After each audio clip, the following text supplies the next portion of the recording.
This week, we continue our talk with Tonderai from AfriBlocks. Then we go on a hunting adventure at HIT.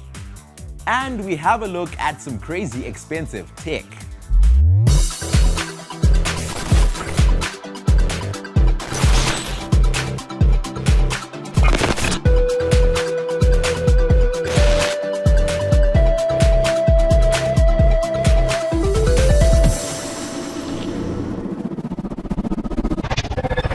So last week we had a talk with Tonderai from AfriBlocks and he had a lot to say about working online. Let's see what more he had to say about the topic. These platforms are basically offering, not only for you to be employed or temporarily by a company or do freelance work, but then I'm seeing that they can even start pushing people to start thinking about adopting new skills. I mean, you can start taking courses online. I mean, we did a lot of online learning during the pandemic. And I discovered that it's actually easy to start learning new skills. Maybe you're learning on YouTube, or maybe you actually want to go professional and do a course that can make you qualified to then be noticed by people who are within AfriBlocks or even other freelance companies. So, what are some of the ways? In which one can actually qualify, to be a part of AfriBlocks or to be employed? So with AfriBlocks, we created a system where you create your profile, you list the work that you've done, and clients come and view that and decide if they want to work with you or not based on your profile. So it works really well with things like design, video editing. You actually show the work that you've done, and then someone can look at that. But isn't there like serious competition? Like I said, 60% Africa, young people, and young people, like you were talking about social media management, you're talking about digital design. A lot of people are getting into that. It's becoming something that people are becoming very adept to. So does it ever get hard in terms of like competition? It gets hard. That's the truth. But what we realize is, some background. There was a study done by Conferry, which is a global study platform, and what they came out with is, in this world, within the next before 2030, they're going to be as much as 8.5 million jobs that are going to be left unfilled. Not because there are not enough people, but because there are not enough people with the right skills that the world is looking for. And those skills are skills in machine learning, artificial intelligence, blockchain. And so for our professionals, we say, while you do what you already do, we also provide resources for you to continuously upskill. So we have a partnership with DataCamp that literally allows all our freelancers to take free courses in artificial intelligence, machine learning, data science, and data analysis, to mention just a few. So those are some of the resources that we figure out, like, okay, what's being on demand within the next couple of years. Let's prepare our professionals for that. You can't expect to be doing, having a call with someone like a Zoom call, or even like video calls, depending on the platform you're using, maybe you're recording in 4K or something. And the internet it just goes down. Just doesn't work as well. How have you, or how do you expect to actually deal with those problems? So we've looked at it from 2 points of view. For the talent that has been, super amazing, that have, a good track record on our platform, we've actually provided some data allowance for them to be able to get the work done. And sometimes we actually talk to the customer, especially for video editing. You're uploading, downloading. So we actually told the clients, the fee for doing the work is this much, but we also need help with what? Data money. So that's the thing with the platform that we're building. It's relationship-based, it's community-based, and the clients that we have, understand, the issues that are currently there. And again, for some freelancers, we actually say, we don't have enough data, then we'll provide that for them. We tried to reach out to a couple of telcos as well to try to come up with what we're calling a freelancer bundle. Say maybe I'm guessing it's faster than a usual bundle, because even it was money for like a bundle, a bundle will still be slow. So I think the issue was to try to at least lower the cost, because internet is expensive. Yes. And Yeah, starting it's there. Zim. Yeah, that's It's plausible. Zim in particular. Internet is expensive. You know, I've traveled across the world, and you get in some places, and you know, there's free Wi-Fi all over.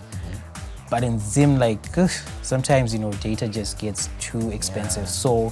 So we were trying to, you know, at least come up with a freelancer bundle. We're still you know, working on it, but you know, it's a process. You know, we are only 2.5 years old as a company, a startup. So, you know, if there's anyone listening that can, you know, fast track that. But it's good. It's actually good. Yeah. If we start by reducing the cost, then yes, we can worry about speed afterwards. Yeah. As long as people are on it, I'm thinking that's really good. When, you know, Facebook, Instagram, and all this, you know, new social media started, it created new jobs, you know. It took, you know, people thought that the TV will be 100% obsolete by now because, you know, people are always on their phones watching videos. But it created new roles, content creation. It created new roles, you know, right now they're TikTokers, you know, making money out of that, digital media marketing. So that's the same thing with what's going on right now. Like I mentioned about those 85 million roles that are going to be left unfilled. The plan now is to identify which roles are these and to start to learn them now. Because artificial intelligence, machine learning and things like that, they're going to kill roles, but they're going to create as many roles as they kill. You know, talk about, you know, NFTs, there's blockchain, you know, all these new roles that didn't exist 3 years ago, and someone is getting paid for those roles today. So now it's just a matter of identifying those roles, you know, training for them, and you know, getting back in the market. So I don't think it's as bad as, you know, people saying, oh, there's going to be robots that are going to take away my job. They're going to be people who maintain those robots. If you look at it from that point of view, yeah.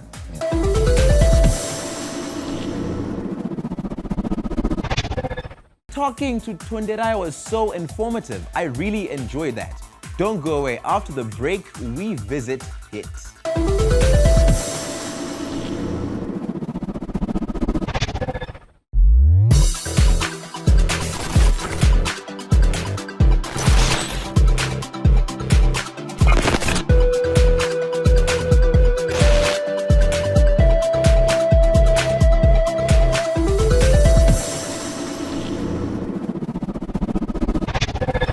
The Harare Institute of Technology hosted a Technovation Expo, and we were invited. Check this out. My name is Tafazo Rupishro.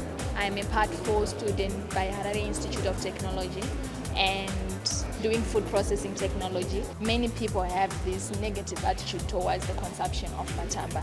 We wanted to develop something new from what hasn't been utilized already. So as an indigenous fruit, the matamba, which, yeah, you can see the matamba, sweet orange, hasn't been utilized. So we thought of a way whereby you children or anyone older can consume these snacks. So we made these fudges. We made them from the matamba extract juice. Yes. Then at specified temperatures, in addition to sugar as a property, its physical property is boiling point, whereby we can say it sustains or can undergo high temperatures. So at high temperatures, it caramelizes, and as it caramelizes, we end up with a specific shape that we want. This is a wheat grain tempering machine. It's a machine that is used during the processing of wheat into flour. You know, currently in Zimbabwe there is a large consumption of wheat products, and processors of wheat need to increase their yield and produce high quality flour so that we can have a variety of good baked products. So the idea of the machine is to make sure that when the processors are making wheat, they make high quality wheat flour with high quality yield. Yes, I did it. I did the machine. You made this machine? Yes, I did. I was inspired by another machine from Blue Ribbon Foods. So I wanted to optimize the machine there. Yes, so this machine has specs that cuts the time to steep the wheat flour, and also it reduces things like electricity, water. the consumption bill is less when using this machine. Laverne Amadziri Soba, and I'm by Harare Institute of Technology. Over here we have our ultrasound gel, which we made here at Harare Institute of Technology. So we use it when we're doing ultrasound scans. The thing is, when we place our device that we're using to take the images, we need to remove an air gap between the patient and the device. So we use the gel for that purpose. So currently we're importing the ultrasound gel, and we decided to make our own as it reduces the costs, and it's also water soluble and non-irritant. So it means that our patients won't have any reactions when we use this gel for the scan. Amazing, right? I really hope these ideas turn out to be something great. Keep up the good work, guys. Don't go away. After the break, we talk about some very expensive tech.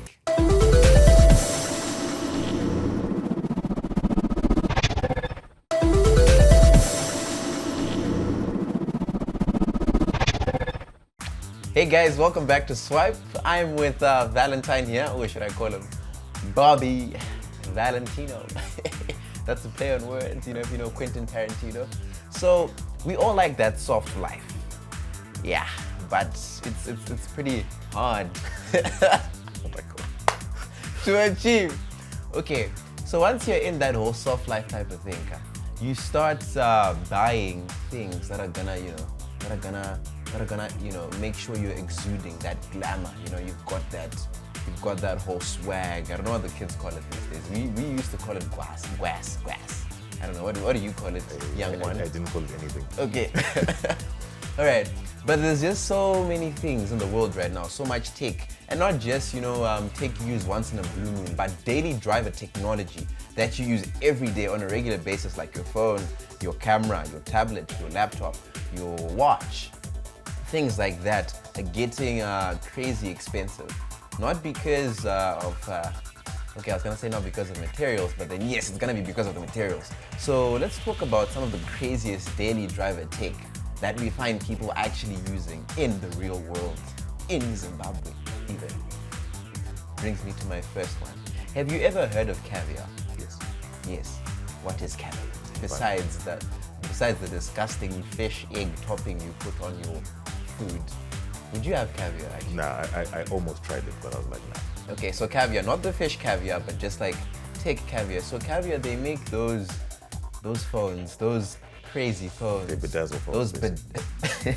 Those what? Bedazzled phones. Say it again. Bedazzled phones. Wow. Okay, you seem so happy when you say that. Oh no, because it is bedazzled. Okay, so they make bedazzled phones. Basically, you take gold, you take diamonds, you take rubies, you take meteorites, fragments of a meteorite, you take a whole lot of materials. It's cool that some of them aren't from Earth, like, moon rock, moon dust. It's still a rock and it's still dust. But it's from the moon. It's just expensive to get here, but it's still a rock. But it's from the moon. Okay. The more you disagree, the more I'm gonna Okay, so it's taking all those valuable materials and you're gonna be putting them on a phone to make it a luxury device, or as Valentine was saying, a bedazzled device. So they made one in particular that really caught my eye because of the price tag, which happens to be the Huawei Mate 40 Pro God of Fire.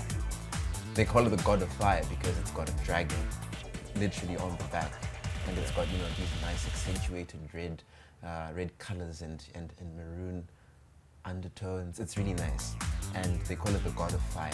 And it's, get ready for this, 25,000 US dollars. Well, just over, but still.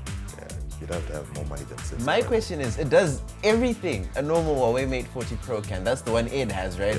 Yeah, it can do all those things, but then just because gold, shit, it's gonna be 25,000. But anyways, so that's just my first. I don't know, which one, what daily driver tech do you know with the crazy? Tesla. All Teslas. You don't like Tesla? Are ridiculously expensive for nothing. Yeah, but Tesla. It would be nice. Okay, it would be nice if they actually didn't catch on fire and weren't built poorly and their owner wasn't a megalomaniac. I mean, it would be nice, but they're not built well enough. Like the Porsche Taycan is a better expensive car that makes more sense for the price tag because it's Porsche making their cars. Tesla. You just like Porsche.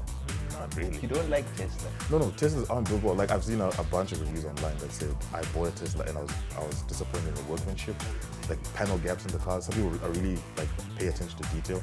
Obviously the tech is good, but I saw that. but I'm saying it's really expensive and it's a status symbol. It's like the caviar. You're basically buying a thing that it's got Elon Musk's company on it, but not necessarily is it going to work the way it's supposed to. Okay, what goes 0 to 60 the fastest in the world? Which car goes 0 to 60 the fastest in the world? I don't know. It's a Tesla. No, but that's the thing. 0 to 60 time has been so inflated to the point that where are you ever going to be able to do that? And if you watch Drag racing. Okay, fine. You watch That's Haggerty? illegal. Stay in school, kids. do you watch Haggerty? It's this YouTube channel. No. Okay, so the Tesla is quick up until a point. Then everything else conventionally just passes it by. So amen to that. Teslas are ridiculously expensive. So Tesla, fine.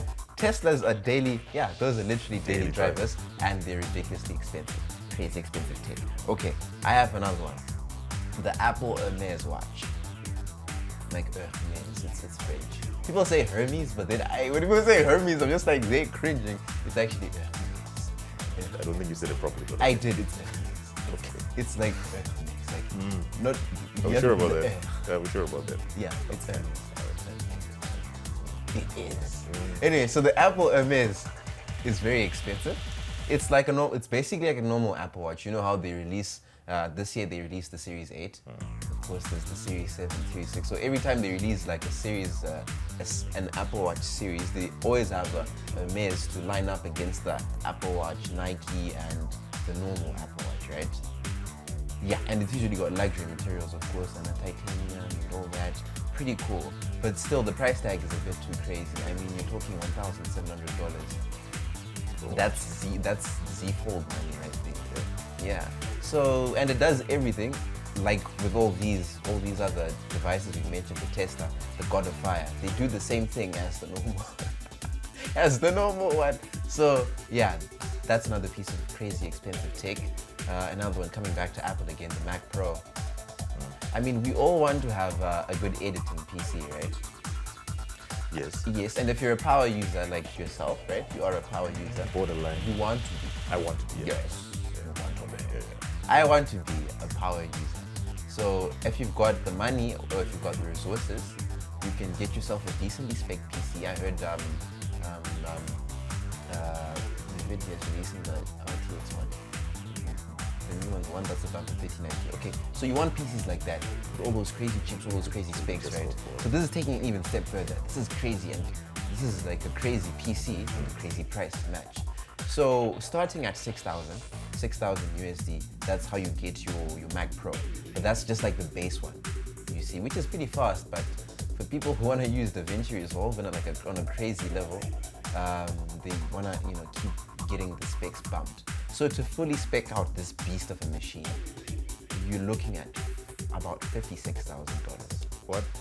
$56,000 to get it with everything, with 8 terabytes of RAM. From Apple. Yes, 8 terabytes of RAM. You're getting it with 8 terabytes of RAM, and then storage should be well over, if I'm not mistaken, well over 2 terabytes of storage. To get that full package, also right now they're still using Intel. They haven't introduced Apple Silicon to the Mac Pro. So using the highest Intel processors or CPUs. Man. $56,000. I mean, who edit it just for you to edit videos. I mean, there is a use case though. Like, I mean, people who edit films, movies, and TV shows makes sense. But people who are, if you're editing YouTube videos, listen, go get something probably a little bit more reasonable because, that is ridiculously expensive. Yeah, that is ridiculously expensive. But anyways, you would think after mentioning all these devices that there's people who are gonna say, nah, we thought the life of these. But people actually keep buying these devices. So there actually is a market. Yeah. What are you in the market for? I mean, if you were to buy something bedazzled, what would you buy? I think I can say that on here. If I'm gonna buy No! I mean, not like that. I mean, if I was gonna buy something bedazzled, I would probably buy a personal satellite for my own internet. I'm tired of service providers. That's just too expensive. Yeah. That's just, okay, but it's a dream. Hopefully you achieve it, Fist Bump. For me, I would like, the Pink Panther. I would like them to make an iPhone 14 Pro Max for me, but instead of having the Apple logo, it's the Pink Panther, bedazzled with rubies. I thought it would be a limited edition rose gold, like yellow, canary gold. I don't like Rolex. Oh, you mean like Rolls Royce? No, like a Rolex. Like an, No, I don't want that. I'm not that kind of person. Yeah. yeah. Thank you guys for watching Swipe. Catch you in the next one, and until then, invite Valentine to say, keep. Not happening. Okay, keep swiping. He'll come around. Maybe next time you'll see.